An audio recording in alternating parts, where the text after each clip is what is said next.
Studies show that the average person speaks about 15,000 words per day.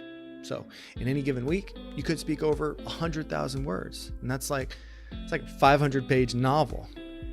So I ask you, what does your book say? Maybe you don't think that you talk very much, and that's fair, but you do talk to yourself, and that is just as, if not more important than the words you speak. Let's think about that hypothetical book that you wrote last week with all the words that you said. If you read it, what kind of book would it be? Would it be a drama? A comedy? Would it be something that speaks life into others? Or would it be a horror piece or a mystery? Maybe it sounds a little woo-woo, but it is true that our words create our reality. Our words come from our thoughts, and our thoughts are rooted in our beliefs. When we do things, whether we succeed or we fail, it really is up to us and our belief system about that thing that determines if it was a failure. What if we tried something over and over and it doesn't work? Well, that's the definition of insanity, right? So you stop right there. You shouldn't do it anymore. Maybe. Or maybe you need to redefine what is happening. Does the failed result always have to be a failure? There's a story about this young boy who walks up into an empty baseball field with a bat in one hand and a baseball in the other. He walks up to the batter's box and he shouts, "I am the greatest hitter in the world." Throws the ball up in the air with all the intention in the world to just knock it out of the park, and the ball hits the ground. He misses completely. Strike one. With all this energy, he picks up the ball and he throws it in the air again and says, "I'm the greatest hitter in the world." And he completely misses.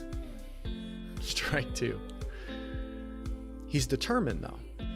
So this boy reaches down, grabs the ball, takes a deep breath, and he visualizes himself hitting a home run. And then he yells out, "I am the greatest hitter in the world!" at the top of his lungs. And he takes this ball, he throws it up, and with all the focus and all the intention, he swings perfectly, and he misses. The boy is dejected. He's a failure. He picks up the ball and he looks at it. He doesn't understand how such a thing could have happened. And then it occurred to him, "I am the greatest pitcher in the world." He changed what he told himself. He looked at the situation, made a decision about what was happening, and changed his belief about the outcome. We can do that. The things we say and the things we think are scripts that we picked up from somewhere.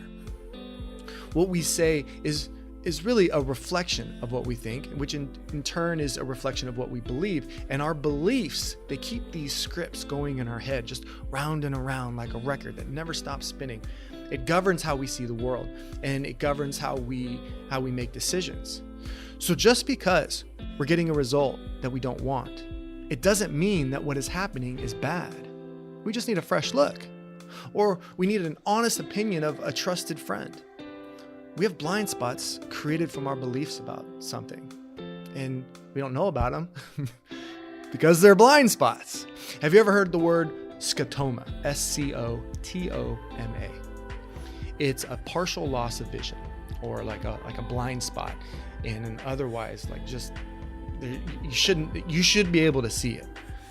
It's like when you're looking for something and you know it's not there. Last week, I was looking for tape.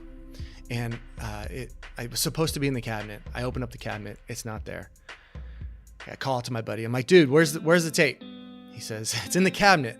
It's like, "It's not in the cabinet. I'm looking in the cabinet." And he gets up and he reaches right in front of my face and grabs the tape. He's like, "It's right here." It was right in front of my face the whole time, but I didn't see it. I believed it wasn't there. Scotoma. It's a real thing. It makes you feel really dumb too. But we have these scripts that we repeat in our mind. Like we get them from friends and the media and books that we read in our education, and some we made up on our own. And it's not easy to replace these things because We often repeat them to people. We'll tell them like, this is what I believe, this is what's going on, and this is it. And we just keep saying these things over and over, and they get really embedded in who we are and who we see ourselves as. But we have to become aware of these scripts and which ones do good, so we can repeat those, and then which ones do bad, so we can stop saying those things to ourselves. It's that awareness of the things that we think and the awareness of the things that we say that creates the reality we see and the types of relationships that we are enjoying. So when it comes down to it, the quality of your life depends on the quality of your communication with yourself, which is the inside world, and with others, which is the outside world. The ability to communicate well, especially with yourself, and the willingness to challenge what you believe is an art that is worth considering. Be intentional about what you believe and what you say, because thoughts and words are the foundation of who you are in this life. Thanks for listening. My name is James Lee. If you like this, please share it with someone. Leave a 5-star review on iTunes or screenshot it and post it to your favorite social media platform. Be sure to tag me at James Lee.